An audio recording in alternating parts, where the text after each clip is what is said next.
पता नहीं spot centre पर स्पॉट मार दे दो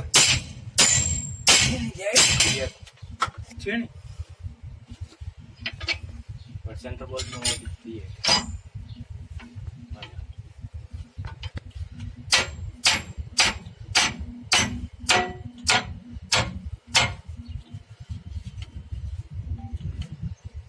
सेंटर बोल्ट की कट्टी चले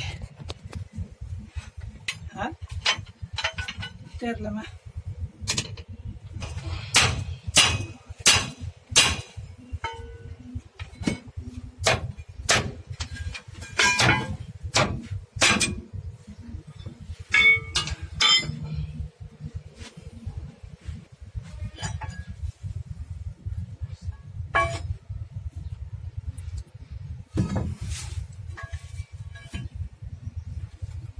पता कि तो दो टूटे